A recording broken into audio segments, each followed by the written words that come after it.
وأحسن منك لم تر قط عيني وأجمل منك لم تلد النساء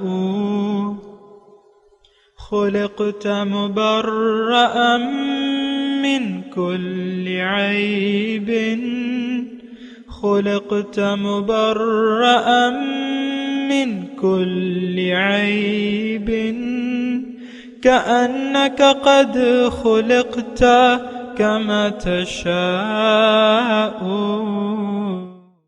كتاب أنزلناه إليك مبارك ليدبروا آياته وليتذكر أولو الألباب۔ یہ کتاب برکت والی ہے جسے ہم نے آپ کی طرف نازل فرمایا ہے تاکہ دانش مند لوگ اس کی آیتوں میں غور و فکر کریں اور نصیحت حاصل کریں۔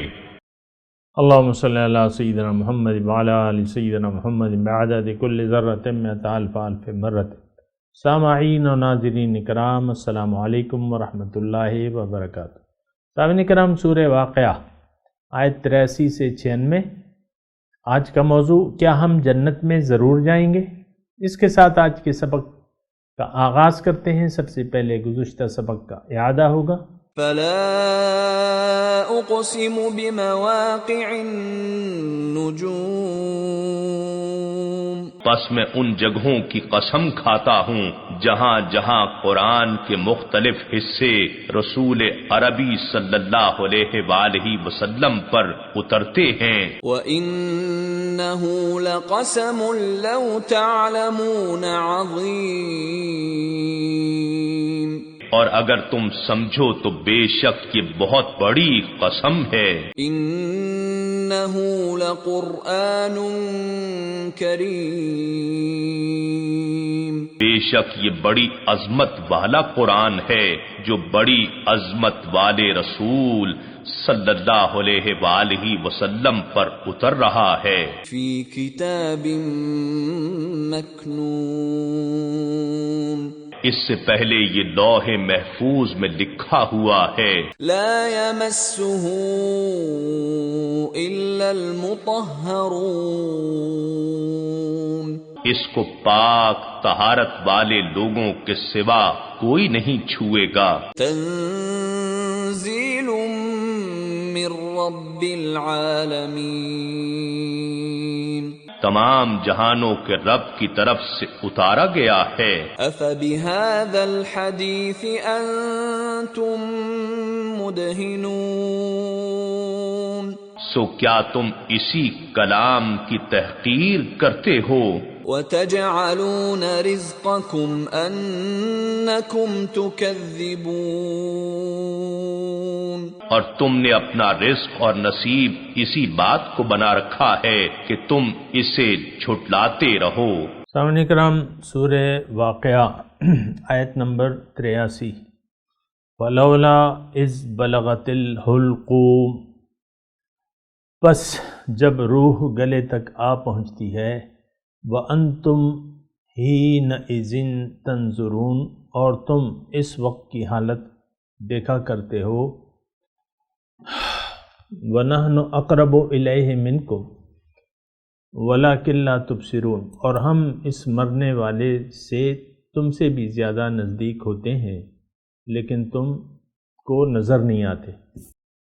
سامعین کرام، یہ جو آیت ہم نے پڑھی ہے، ترجمہ پڑھا ہے، آپ کو میں نے بتایا سورہ واقعہ جو ہے انسان کو آخرت اور توحید، یعنی اللہ تعالیٰ الہ واحد ہے، اس کا درس دے رہا ہے اللہ تعالیٰ اس میں، اور مختلف طریقوں سے انسان کو آخرت کی جو اثبات ہے وہ بیان ہو رہا ہے اس صورت میں۔ اصل میں انسان جو ہے، سامعین کرام، آپ کو بھی معلوم ہے کہ، اور مجھے بھی معلوم ہے کہ انسان جو ہے وہ ایک تو اس میں ایک قسم کی فرعونیت ہوتی ہے۔ فرعونیت سے میرے مراد یہ ہے کہ یہ من چاہی زندگی گزارنا چاہتا ہے اور اپنے ہوائے نفس کے یہ تابع رہنا چاہتا ہے، ہوائے نفس کو یہ سمجھتا ہے کہ یہ میں ہوں، حالانکہ وہ اس سے ایک الگ چیز ہے۔ نفس جو ہے انسان کا وہ چاہتا ہے، یا مثال کے طور پر وہ آزاد رہنا چاہتا ہے۔ نفس انسان جو ہے وہ پابندی نہیں قبول کرنا چاہتا اور آزاد رہنا چاہتا ہے۔ اب آزادی میں مسئلہ پھر یہاں ہو جاتا ہے کہ جب انسان دھوکے کا شکار ہو جاتا ہے، دنیا کے دھوکے کا، پھر یہ نہیں چاہتا کہ میں کسی اور کے سامنے سر جھکاؤں۔ دیکھیں یہ نفس جو ہے اللہ تعالیٰ کی ایک نعمت ہے، نفس امارہ ہو گیا، یا یہ اختیار جو اللہ تعالیٰ نے ہمیں دیا ہے، یہ ایک قسم اس کی یعنی مثال اگر میں دوں تو اس کی ایک ہاٹ کیش کسی ہے، یعنی کسی بھی چیز کے لیے آپ کو پیسوں کی، دنیا کی میں بات کر رہا ہوں، دنیا میں کسی بھی چیز کو حاصل کرنے کے لیے آپ کو پیسوں کی ضرورت ہوتی ہے۔ عام طور پہ بھی جو بھی آپ خریداری کرنا چاہتے ہیں تو ساری بنیاد جو ہے وہ پیسہ ہے، ہاٹ کیش۔ تو ہاٹ کیش جو ہے وہ یہ اللہ تعالیٰ نے جو ہمیں دیا ہے نا، یہ نفس امارہ اور یہ جو اختیار، زندگی گزارنے کا اختیار جو دیا ہے، اس کی مثال جو ہے یہ ہاٹ کیش کی ہے۔ بس جنت چاہیے، یہ ہاٹ کیش دے دے، اس کے علاوہ کچھ مطلوب نہیں ہے اللہ تعالیٰ۔ ان اللہ اشترى من المؤمنین انفسهم واموالهم بان لهم الجنہ، اللہ نے خرید لیے ہیں مومنوں سے ان کے مال و جان، عوض میں اس کو جنت دی ہے۔ تو جنت کا اگر آپ کو سودا چاہیے تو مال و جان کا اختیار، یہ ہاٹ کیش ہے آپ کے پاس، یہ دے دیں اللہ تعالیٰ، یعنی اللہ کے حوالے کر دیں، اللہ کے حوالے کر دیں، اور اس میں پھر زندگی اپنی مرضی سے نہ گزاریں، ہوائے نفس کے تابع ہو کے زندگی نہ گزاریں، بلکہ اللہ کے حکم کے سامنے سر جھکا دیں اور قرآن کی احکامات اور رسول کے طریقے کے مطابق زندگی گزارنا شروع کر دیں۔ آپ جنت کے مستحق، اللہ تعالیٰ نے گارنٹی دی ہے ان لوگوں کو جو ایمان لائے اور عمل صالح کیا، اور ان کو جنت کی گارنٹی ہے۔ مختلف جگہ مختلف الفاظ سے اللہ تعالیٰ ہمیں بتاتے ہیں۔ مثال کے طور پہ من آمن باللہ والیوم الآخر وعمل صالحا فلا خوف علیہم ولا هم یحزنون، یا ساریوا الی مغفرۃ من ربکم وجنۃ عرضھا کعرض السماء والارض اعدت للمتقین، متقین کے لیے جنت میں نے اللہ تعالیٰ فرما رہے۔ تو یہ بہرحال میں آپ کو یہاں اس جو مضمون میں نے ابھی پڑھا ہے ترجمہ، اس کی تمہید کے طور پہ آپ کو میں یہ کہہ رہا ہوں کہ اللہ تعالیٰ ہمیں یہ سمجھا رہے ہیں کہ تم یعنی اختیار اب بھی سارا میرا ہی ہے، تمہیں حقیقت میں کوئی اختیار نہیں ہے مگر وہ جو میں نے تمہیں دیا ہے۔ اب یہاں اللہ تعالیٰ یہ جو مضمون نظر آ رہا ہے جو ہم نے پڑھا ترجمہ، اس میں اللہ تعالیٰ ایک جانکنی میں جو شخص مبتلا ہے، یعنی جس کی زندگی کی آخری گھڑیاں ہیں، جو آپ کا پیارا ہے یا ماں ہے یا باپ ہے یا بیٹا ہے یا بہن ہے، جو بھی ہے آپ کا، تو آپ اس کے کنارے کھڑے ہو کے دیکھتے ہیں۔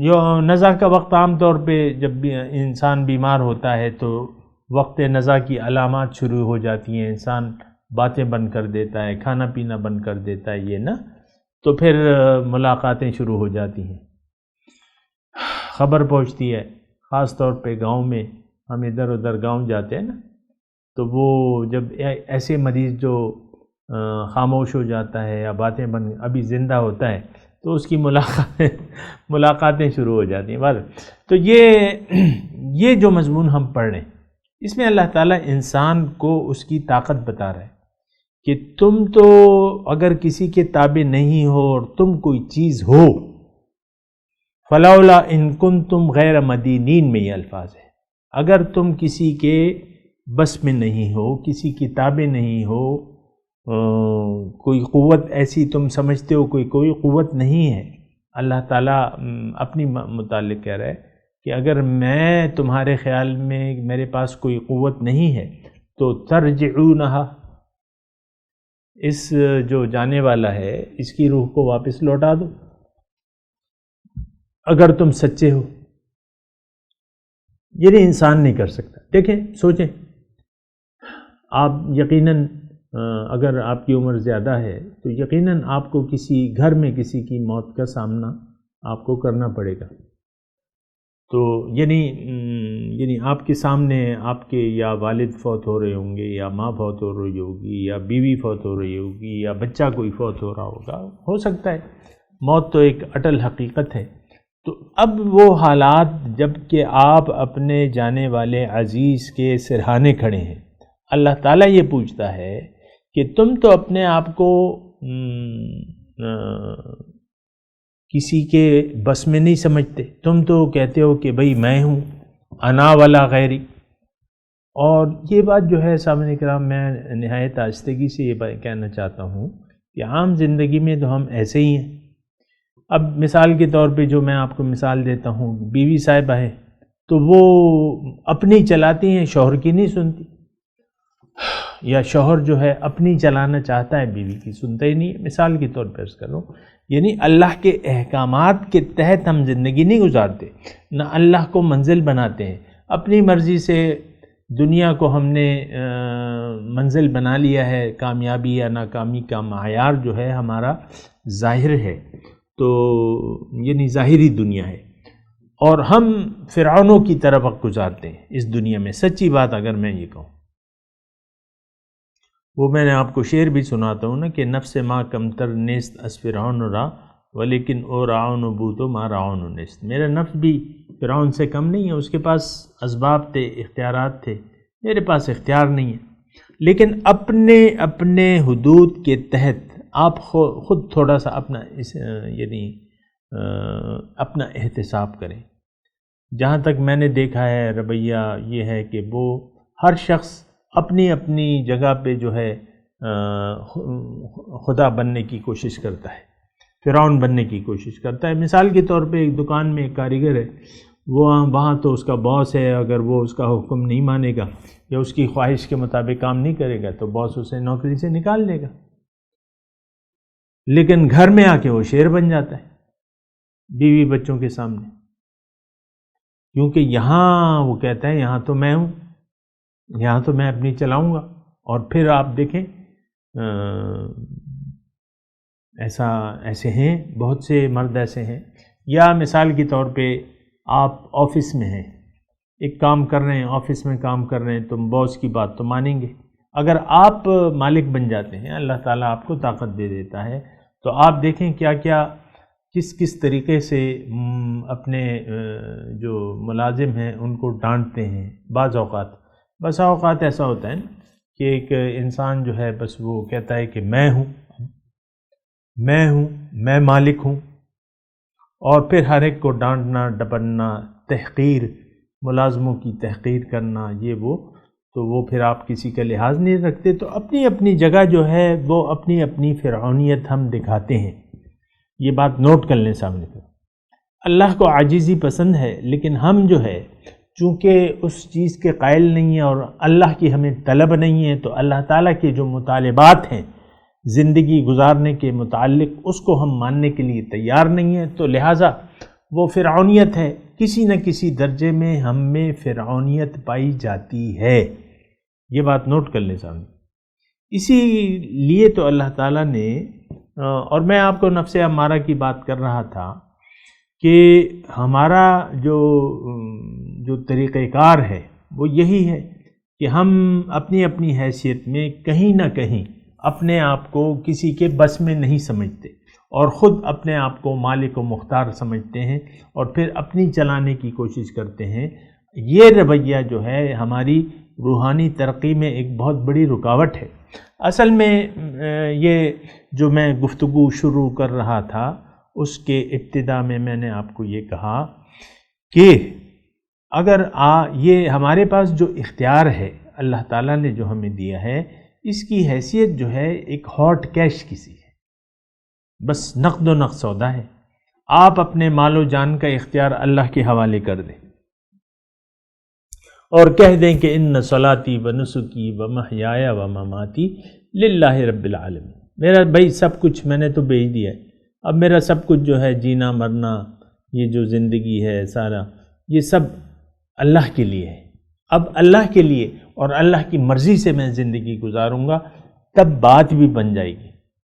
تو بہرحال اللہ تعالیٰ ان آیات میں ہمیں یہ بتا رہا ہے کہ دیکھو تمہاری طاقت ہے ہی نہیں کچھ، اور اس کی اللہ تعالیٰ مثال بیان فرما رہے ہیں، فلولا اذ بلغت الحلقوم، جب روح گلے کو آ پہنچتی ہے، یعنی آپ کے عزیز، آپ کے گھر میں آپ کا ایک عزیز مر رہا ہے۔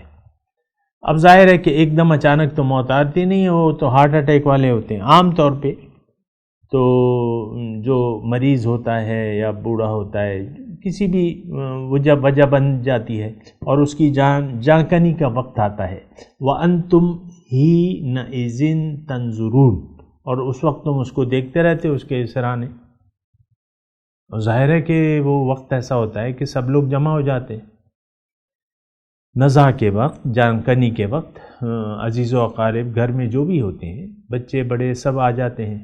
وَنَحْنُ، اب اللہ تعالیٰ فرماتا ہے، بڑی پیاری بات ہے، وَنَحْنُ أَقْرَبُ إِلَيْهِ مِنْكُمْ وَلَكِنْ لَا تُبْصِرُونَ، ہم بھی وہاں موجود ہوتے ہیں۔ اصل وجود تو اللہ ہی کا ہے، ہر جگہ ہے، اپنی اپنی شان کے ساتھ، اللہ تعالیٰ اپنی شان کے ساتھ ہر جگہ ہے۔ تو اللہ تعالیٰ فرما رہا ہے کہ ہم تو وہاں موجود ہوتے ہیں، وَنَحْنُ أَقْرَبُ إِلَيْهِ مِنْكُمْ، اس شخص کے جو جان دے رہا ہے، جس سے ہم جان لے رہے ہیں، ہم اس کے قریب ہوتے ہیں، وَلَكِنْ لَا تُبْصِرُونَ، لیکن تم دیکھتے نہیں۔ سبحان اللہ، کیا انداز ہے اور کیا بیان ہے، اور وَهُوَ مَعَكُمْ أَيْنَمَا كُنْتُمْ، وہ تمہارے ساتھ ہوتا ہے جہاں بھی تم ہوتے ہو۔ بہرحال یہ تو احساسات سے تعلق رکھتی ہے یہ بات۔ فَلَوْلَا إِن كُنْتُمْ غَيْرَ مَدِينِينَ، اب اگر تم کسی کے بس میں نہیں ہو، یعنی کسی کے تابع اپنے آپ کو نہیں سمجھتے، اپنے آپ کو تم نے خدا بنایا ہوا ہے، ٹھیک ہے، اگر تم میں طاقت ہے، ترجعونہا ان کنتم صادقین، اگر تم سچے ہو، اس کی روح کو واپس لوٹاؤ، اس کو نہ مرنے دو۔ بہرحال یعنی اس میں مطلب اتنا ہی بات ہے۔ اب یہ ہے نا کہ اللہ تعالیٰ فرما رہے ہیں کہ اگر یعنی اس شخص کی حالت مختلف ہو سکتی ہے، فَأَمَّا، پہلے ترجمہ سن لیں، فَأَمَّا إِن كَانَ مِنَ الْمُقَرَّبِينَ، اگر یہ اللہ کے مقربوں میں سے ہے، فَرَوْحٌ، تو اس کے لیے راحت ہے، وَرَيْحَان، اور رزق ہے۔ ریحان خوشبودار پھول کو بھی کہتے ہیں، رزق کو بھی کہہ سکتے ہیں۔ وَجَنَّةُ نعیم، اور بہشت ہے نعمت والی۔ وَأَمَّا إِن كَانَ مِنْ أَصْحَابِ الْيَمِينَ، اور اگر یہ داہنے ہاتھ والوں میں سے ہے، فَسَلَامٌ لَكَ مِنْ أَصْحَابِ الْيَمِينَ، تو سلامتی ہے تمہارے لیے، دائیں ہاتھ والوں کے لیے سلامتی ہے۔ وَأَمَّا إِن كَانَ مِنَ الْمُكَذِّبِينَ الضَّالِّينَ، اور اگر یہ ہے جھٹلانے والوں میں سے اور گمراہ والوں میں سے، گمراہ اور جھوٹے لوگوں میں سے اگر اس کا شمار ہوتا ہے، فَنُزُلٌ مِّنْ حَمِيمٍ، پس مہمانی ہے گرم پانی کی، وَتَصْلِيَةُ جَحِيمٍ، اور جہنم میں داخل کیا جانا ہے اس کا۔ إِنَّ هَذَا لَهُوَ الْحَقُّ الْيَقِينُ، البتہ یہ سارا مضمون جو ہے یہ سچ ہے، حق الیقین ہے، یقینی۔ حق الیقین، جو یقین کے 3 درجے ہیں، تو یہ دوسرا درجہ ہے یقین کا، علم الیقین، حق الیقین۔ بہرحال فَسَبِّحْ بِاسْمِ رَبِّكَ الْعَظِيمِ، پس اپنے پروردگار کے پاک نام کی تسبیح کرتے رہو۔ اہم مضمون ہے سامنے کا، ہم تھوڑی سی اگر آپ توجہ دے دیں تو ٹھیک ہوگا۔ ایک بات تو یہ نوٹ کر لیں کہ اب وہ تین گروہ جن کا ابتدا میں تذکرہ تھا، اب پھر وہ آ رہا ہے، وہ تذکرہ پھر مختصر طور پہ اللہ تعالیٰ فرمائے، یعنی انسانیت۔ اب آپ یہ بھی لگا سکتے ہیں، اور دیکھیں ایک بات میں جلدی سے یہ کہہ دوں کہ قرآن کی جب بھی آیات پڑھیں تو اس میں اس کے آئینے میں اپنی صورت دیکھا کرے۔ اب یہ 3 کیٹیگریاں ہیں، یقیناً ایک کیٹیگری میں یا آپ ضرور ہوں گے، یا مقربین ہیں، یا داہنے ہاتھ والے ہیں، یا بائیں ہاتھ والے ہیں، ٹھیک ہے۔ تو اب یہ آدمی مر تو گیا، اب اس کا شمار جو ہے یا تو مقربین کی فہرست میں ہوگا، یا دائیں ہاتھ والے اور یا بائیں ہاتھ والے۔ مکذبین الضالین کے الفاظ اگر آپ کو یاد ہو، یہ پہلے بھی آ چکے ہیں۔ فنزل، اب اس کے لیے وہی ہے پانی جس کا ہم نے تذکرہ پڑھا تھا کہ پانی ہے کون سا؟ کھولتا ہوا پانی۔ فنزل من حمیم وتسلیۃ جحیم، اور جہنم میں اس کا داخل ہونا لازمی ہے۔ ان ھذا لہو الحق الیقین۔ اب یہ ہے نا کہ اللہ تعالیٰ یہ فرما رہے ہیں کہ دیکھو یہ سارا جو بیان ہے، یعنی آدمی جب مر جاتا ہے اس کو 3 درجوں میں سے ایک درجے میں ضرور داخل ہونا ہے، یا مقربین ہیں، یا داہنے ہاتھ والے ہیں، یا بائیں ہاتھ والے ہیں۔ تو اللہ تعالیٰ ہمیں یہ فرما رہے ہیں اس صورت میں مضمون یہ ہے کہ اے انسان، تم ضرور 3 گروہوں میں سے تو ایک گروہ میں لازمی ہو۔ اب یہ ہمارے سوچنے کی بات ہے، اور اللہ تعالیٰ آخر میں یہ بھی فرما رہے ہیں آیت نمبر 95 میں کہ یہ ان ھذا لہو الحق الیقین، یہ بالکل حق الیقین ہے، یعنی یقین کا کامل درجہ ہے، یہ ساری صورتحال ایسے ہی ہوگی۔ اب یہ تھوڑا سا میں یہاں یہ عرض کر دوں کہ دیکھیں ہمارے اعمال پیدا ہوتے ہیں یقین سے۔ ہمارا چونکہ عام طور پہ آخرت پر یقین نہیں ہے، لہٰذا اخروی کامیابی والے اعمال ہم سے سرزد ہونے نہیں ہو رہے، بلکہ ہم سے دنیا کے اور لالچ کے اور یہ حرص کے یہ معاملات، یعنی اس کے مطابق دنیاوی مفاد پرستی، لالچ، حرص، شہوت پرستی، اس کی بنیاد پہ ہماری زندگی بنی ہوئی ہے۔ ہر شخص جو ہے خواہشات کے تابع ہے، اور اس کی وجہ یہ ہے کہ یہ ظاہر کی دنیا پر دھوکہ کھا گیا ہے اور اس کو یقین ہو گیا ہے، حق الیقین ہے۔ دیکھیں یہاں 2 حق الیقین ہیں، یا تو آپ کو ظاہر پر حق الیقین ہوگا، اور یا تو پھر باطن یعنی باطنی جو دنیا ہے اس پر یقین ہوگا۔ عام طور پہ ہمارا باطن پر یقین نہیں ہے، اللہ پہ نہیں ہے، کتاب قرآن کتاب ہدایت ہے اس پر یقین نہیں ہے، رسول جو ہے ایک اسوہ نمونہ ہمارے سامنے پیش کیا ہے اس پر یقین نہیں ہے، پھر جنت پر یقین نہیں ہے، دوزخ پر یقین نہیں ہے، حالانکہ یہ ساری چیزیں حق ہیں۔ جب ہم اس کو تسلیم کر لیں گے تو پھر اس یقین سے اعمال پیدا ہوں گے۔ اور میں آپ کو یہ بات یہاں دہرا بھی دوں کہ جب تک ہمارا یقین خالص پیدا نہیں ہوتا یوم آخرت پر، دوبارہ جی اٹھنے پر، اور اللہ کے بارے میں کہ اللہ میری منزل ہے، اس کے علاوہ میری کوئی منزل نہیں ہے، تو اور رسول جو ہے وہ میرے لیے ایک نمونہ ہے کامل اتباع کے لیے، جب تک آپ کو یہ یقین حاصل نہیں ہوگا تو آپ کے اعمال صالح نہیں ہوں گے، تمام اعمال آپ کے اعمال بد ہوں گے۔ یعنی اگر یہ یقین نہیں ہے تو آپ سے اعمال صالحہ ہو ہی نہیں سکتے، اور اگر غیر یقینی کی صورت میں اگر آپ نیک عمل بھی کریں گے تو وہ ضائع ہو جائے گا بے یقینی کی طور پر۔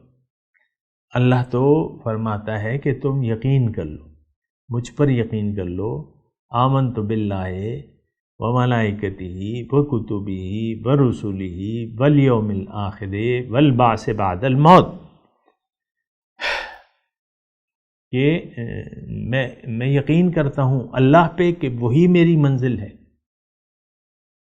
اور فرشتے میرے ساتھ ہیں، اور میرے یعنی فرشتوں کی ایک مخلوق ہے، اس کی میں ابھی تفصیل نہیں کر سکتا، اور کتاب پر یقین کہ ہاں کتاب ہدایت ہے، یہ یقین۔ ہمارا تو یہ یقین نہیں، ہم تو کہتے ہیں یہ ناظرہ کی کتاب ہے، عمل کے لیے نہیں، یہ تو پڑھنے کے لیے ہے بس، قرات کر لو، حفظ کر لو اور ترجمہ سیکھ لو زیادہ سے زیادہ، اور بس اس کا نام وہ کرو، اس کی تلاوت کرو اور کچھ بھی نہ کرو۔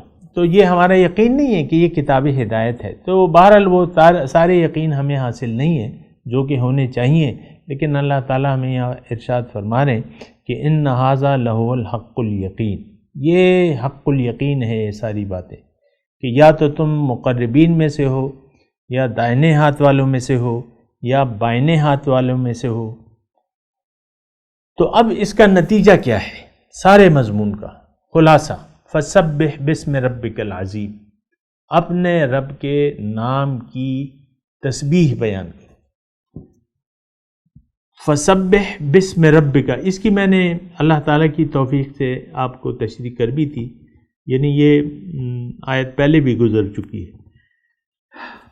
خلاصہ اس کا یہ ہے کہ آپ اپنے آپ کو پہچانیں، اور پھر اپنے مقصد حیات کو پہچانیں، اپنی منزل کو پہچانیں، اس اپنے مقصود کو اپنی منزل بنا لیں، اور پھر اللہ کے راستے پر، اللہ کو منزل بنا کے اللہ تعالیٰ کے راستے پر چلنے کا عزم کر لیں، پیغمبر صلی اللہ علیہ وسلم کی رہنمائی میں، ان کے اسوہ حسنہ کی روشنی میں، اور پھر چلتے جائیں، صراط مستقیم پر چلتے جائیں، یعنی اعمال آخرت کے لیے کرتے چلے جائیں۔ اس کی تشریح میں بیان کر بھی چکا ہوں۔ تو فسبح بسم ربک العظیم، اللہ تعالیٰ کے، اپنے رب کے بڑے، یعنی جو بڑا ہے، پاک پروردگار العظیم، جو بڑا ہے، سب سے بڑا ہے، اس کی تسبیح، اور تسبیح بھی میں آپ کو کہہ رہا ہوں پہلے عملی طور پہ آپ تسبیح بیان کریں، اس کے بعد جو ہے وہ زبان سے بھی کریں۔ میں تلاوت کرتا ہوں، میرے ساتھ دہرائیے۔ اعوذ باللہ من الشیطان الرجیم، بسم اللہ الرحمن الرحیم۔ ترجمہ، صرف ترجمہ سنا دیں۔ فلولا اذا بلغت الحلقوم،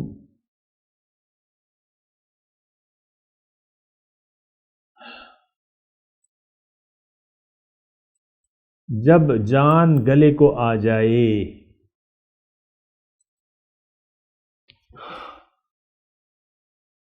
وَأَنْتُمْ حِينَئِذٍ تَنْظُرُونَ،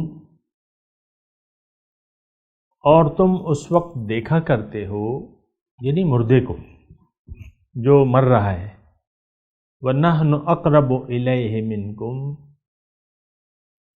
اور ہم تم سے زیادہ اس کے قریب ہوتے ہیں، وَلَٰكِن لَا تُبْصِرُونَ، لیکن تم ہمیں دیکھ نہیں پاتے۔ فَلَوْلَا إِن كُنتُمْ غَيْرَ مَدِينِينَ، اگر تم یہ سمجھتے ہو کہ کوئی تمہارے اوپر طاقت نہیں ہے اور تم ہی طاقتور ہو، یہ بریکٹ میں ہے، تو پھر ترجعونہا، تو اس روح کو تم واپس کیوں نہیں لوٹا دیتے؟ مرنے والی روح کو کیوں مرنے دیتے ہو؟ مت مرنے دو۔ تو لہٰذا مطلب یہ ہے کہ تم جھوٹے ہو، یہ نہیں ہے، تم میں کوئی طاقت نہیں ہے، طاقت میری ہے۔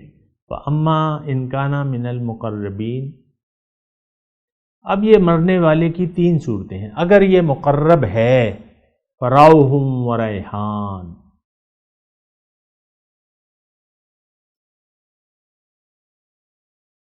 تو اس کے لیے راحت، ریحان، خوشبوئیں، وجنت نعیم، نعمتوں کی بہشت۔